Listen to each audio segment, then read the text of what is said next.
En 1824, le physicien français Sadi Carnot énonçait le second principe de la thermodynamique, une des lois les plus importantes de la physique. C'était alors le début de l'ère industrielle et Sadi Carnot s'intéressait aux machines thermiques, aux moteurs à vapeur.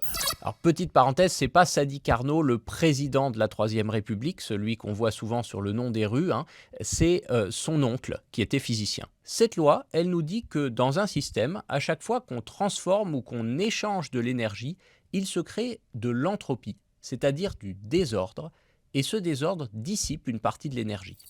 Et il a donc compris qu'à cause de ce principe, un moteur, quel qu'il soit, qui transforme de la chaleur en mouvement, a forcément un rendement maximal, qu'il ne peut pas dépasser à cause de ses pertes d'énergie.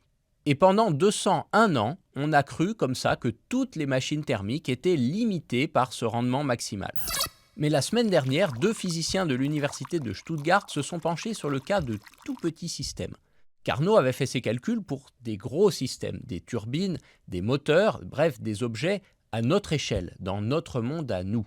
En regardant ce qu'il se passe au contraire à l'échelle de quelques atomes, les physiciens se sont rendus compte que les particules pouvaient alors former des sortes de mini-moteurs qui produisent du mouvement à partir de corrélations quantiques, un phénomène invisible et complexe, mais qui leur permet de compenser les pertes d'énergie et donc de dépasser le rendement de Carnot. Malheureusement, ça n'améliorera pas la consommation de votre voiture ou de votre pompe à chaleur, car ces moteurs ne sont faits que de quelques atomes.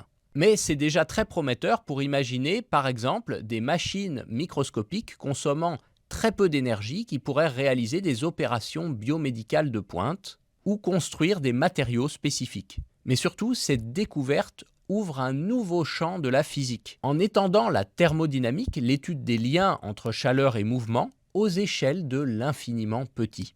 La science souhaite donc à ces mini-moteurs de mettre en marche tout un engrenage d'inventions.